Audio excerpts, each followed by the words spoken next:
Kembali lagi bersama saya Joshua Manuel 23 pada channel YouTube ini. Pada saat ini saya akan membahas tentang peran pemuda di tengah masyarakat dan gereja. Baik, kita akan masuk ke dalam pengertian tentang pemuda. Pemuda adalah sebuah kumpulan muda-mudi yang sudah dewasa atau pemuda yang sudah berumur 17 tahun. Masa muda adalah sebuah masa atau fase kehidupan di mana seseorang berada dalam usia muda. Fase-fase ini adalah masa peralihan dari kekanak-kanak, usia anak-anak ke usia dewasa. Peran pemuda di masyarakat sangat sering dikaitkan dengan kemajuan suatu bangsa. Bahkan di negara Indonesia sendiri, peran pemuda dalam kehidupan berbangsa dan bernegara tidak perlu diragukan lagi, karena hal ini terjadi sejak masa perjuangan kemerdekaan Indonesia. Deklarasi Sumpah Pemuda menjadi salah satu bukti bahwa pemuda Indonesia memiliki peran penting dalam perjuangan bangsa. Lahirnya Sumpah Pemuda pada 28 Oktober 1928 menjadi saksi dalam sejarah pergerakan pemuda seluruh Indonesia dalam semangat kemerdekaan Indonesia. Tidak hanya semangat kesatuan yang tertuang dalam ikrar Sumpah Pemuda, peran pemuda juga tercatat dalam sejarah proklamasi kemerdekaan Indonesia pada tahun 1945. Semangat kepemudaan bangsa Indonesia tidak luntur begitu saja ketika Indonesia merdeka. Pergerakan pemuda masih terus berlangsung dalam melawan kekuasaan Orde Baru, sehingga kekuasaan Orde Baru ini dapat diruntuhkan.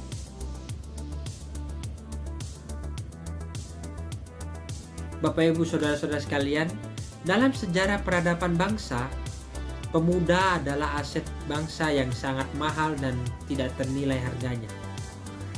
Karena pemuda adalah tonggak bagi kemajuan dan pembangunan bangsa. Generasi muda ini adalah menjadi sebuah komponen penting yang harus dilibatkan dalam pembangunan sebuah bangsa. Hal ini saya katakan karena generasi muda ini memiliki fisik yang kuat, pengetahuan yang baru dan luas, inovatif, dan juga memiliki tingkat kreativitas yang tinggi. Perlu diingat, tanpa adanya peran pemuda, bangsa tidak akan mengalami perubahan atau sulit mengalami perubahan. Sebagai penerus bangsa, peran pemuda ini sangat penting bagi kita semua. Yang pertama, agen perubahan.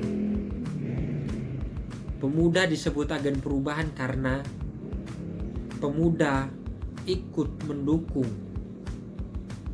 dalam perubahan-perubahan dalam lingkungan masyarakat, baik secara lingkup nasional maupun daerah, sehingga kemajuan bangsa dapat dilihat dari keberhasilan generasi mudanya untuk melakukan sebuah perubahan yang positif yang dapat dilakukan dan menaklukkan segala tantangan yang akan dihadapi. Yang kedua, agen pembangunan. Peran pemuda disebut agen pembangunan karena pemuda Indonesia ini memiliki peran dan tanggung jawab dalam upaya melancarkan atau melaksanakan berbagai macam pembangunan di berbagai macam bidang, baik pembangunan secara nasional maupun daerah. Agen pembangunan ini tidak hanya berbicara tentang fisik, tetapi perubahan non-fisik juga. Potensi dan produktivitas yang ada di diri para generasi muda perlu dikembangkan demi mencapai sebuah tujuan pembangunan bangsa Indonesia. Sehingga Presiden Soekarno memberikan jargon yang mengatakan, beri aku 1000 orang tua, niscaya akan kucabut Semeru dari akarnya. Beri aku 10 pemuda, niscaya akan kuguncang dunia. Itu yang dikatakan Presiden Soekarno pada jargonnya. Yang ketiga adalah sebuah agen pembaharuan. Pemuda Indonesia harus memiliki sebuah kemampuan dalam menganalisis perubahan zaman sehingga mereka dapat memilih mana yang memang perlu untuk dirubah dan juga mana yang seharusnya dipertahankan. Baik, Bapak Ibu, saudara-saudara sekalian, perlu diketahui pada zaman ini pemuda-pemuda kita sudah mulai melakukan pembaharuan, perubahan-perubahan, tetapi ada saja pemuda-pemuda yang masih tidak bagus tindakannya atau tindakannya tidak patut ditiru, yaitu sering mabuk, pergaulan bebas, lupa diri, menjadi kuat seolah-olah dirinya yang paling bisa. Itu adalah tantangan bagi pemuda saat ini, karena di mana perubahan zaman sangatlah cepat, sangat pesat bertumbuhnya. Jika kita diri sendiri tidak bisa mengontrol diri agar kita tidak terjerumus dalam hal-hal negatif, maka kita harus dapat mengontrol diri kita untuk menahan segala nafsu dan segala egoisan kita, sehingga pemuda ini dapat dikatakan sebagai pemuda yang berguna bagi bangsa dan negara.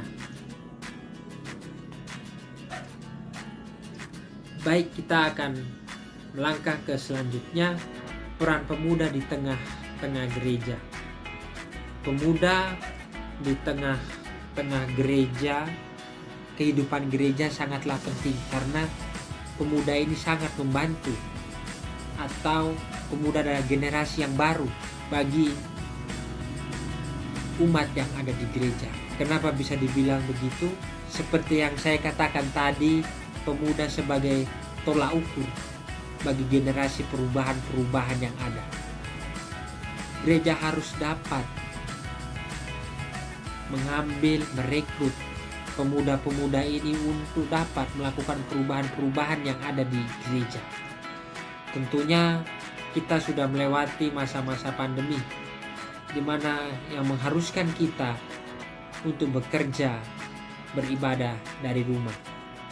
Disinilah peran pemuda muncul, di mana ketika kita harus melakukan live streaming, ibadah live streaming ataupun ibadah secara direkam baru kita masukkan di YouTube, pemuda ini sangat penting dan mempunyai kreativitas yang tinggi sehingga mencetuskan hal-hal yang baru yang tanpa kita duga bahwa hal ini tidak akan terjadi, di mana pemuda dapat mengambil bagian dalam ibadah live streaming ini, baik dari yang pegang kamera, yang mengedit video, mengatur suara, dan masih banyak yang lainnya.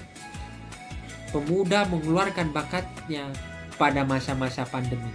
Jadi di masa-masa pandemi ini mau mengajarkan bahwa pemuda harus dapat berkarya dengan baik. Itu adalah menjadi salah satu perubahan-perubahan yang sangat signifikan bagi gereja. Dan juga pemuda di gereja ini harus meregenerasi. Ketika pemuda yang sudah senior, atau seringkali kami anggap senior, atau yang sudah levelnya tinggi, itu perlu melakukan regenerasi terhadap pemuda-pemuda yang masih baru, yang masa-masa peralihan itu. Karena apa? Selamanya kita tidak akan menjadi pemuda. Kita akan menjadi orang tua, kakek, nenek, opa, oma. Sehingga kita harus melakukan regenerasi terhadap pemuda-pemuda yang baru yang ada di gereja. Tentunya regenerasi ini tidaklah cepat waktunya, perlu berjalan dengan waktu yang lumayan lama, tetapi berjalannya waktu, pemuda itu dapat mendapatkan sebuah perubahan-perubahan yang ada yang sudah diajarkan. Ketika kita sudah melakukan hal-hal yang positif untuk gereja, seperti membantu orang yang membutuhkan, terlebih dalam kitab surat Paulus untuk Timotius, menjaga kekudusan diri karena tubuh kita adalah bait Allah yang harus dijaga dan dirawat baik. 1 Korintus 6 ayat 19 hingga yang ke-20. Ketika pemuda melibatkan diri dalam kegiatan gereja,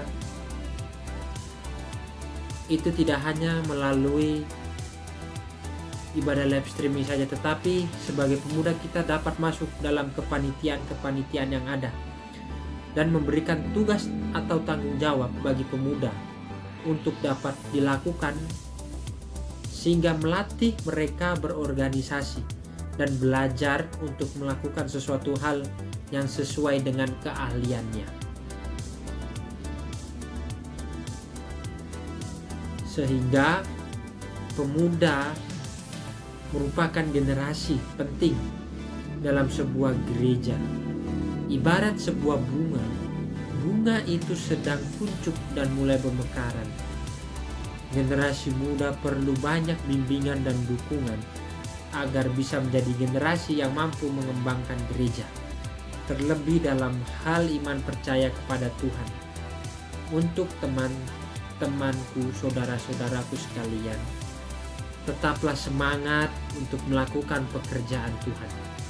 Landasi hati yang tulus dan ikhlas dalam melayaninya. Masa muda adalah masa yang indah ketika hidup kita bisa dipakai oleh Tuhan melalui tindakan, perkataan, dan perbuatan kita. Dalam kitab Titus 2 ayat 6 dan 7 yang mengatakan, demikian juga orang-orang muda, nasihatilah mereka supaya mereka menguasai diri dalam segala hal, dan jadikanlah dirimu sendiri suatu teladan dalam berbuat baik. Hendaklah engkau jujur dan bersungguh-sungguh dalam pengajaranmu. Jadi di sini dikatakan bahwa pemuda atau anak muda dapat bertindak sebagai teladan di dalam kehidupan kita sehari-hari. Hal ini tentu saja mencakup perbuatan baik, jujur, dan melakukan pengajaran bagi diri sendiri berdasarkan apa yang Tuhan kehendaki untuk masing-masing anak muda lakukan di dalam Alkitab. Ayat ini mau menjelaskan bahwa kita sebagai pemuda harus menjadi teladan bagi di sekeliling kita, baik itu di gereja, baik untuk masyarakat, maupun di keluarga kita. Apa saja yang menjadi teladan bagi kita? Itu perbuatan baik, jujur, dan pengajaran bagi diri sendiri. Kita sebagai pemuda Kristen tidak boleh saling menjatuhkan antara satu dengan yang lain. Kita harus berlaku jujur, karena ketika kita melakukan tindakan yang tidak terpuji di hadapan Tuhan, maka Tuhan akan mengetahui perbuatan kita yang tidak sepantasnya kita lakukan. Jadi, jadilah pemuda yang berguna bagi bangsa dan negara dan gereja. Tetap semangat melayani dalam Tuhan. Jangan takut, jangan gentar, karena Tuhan selalu menopang dan selalu menyertai kita semua. Terima kasih. Sekian video saya pada saat ini. Sampai berjumpa di lain waktu. See you.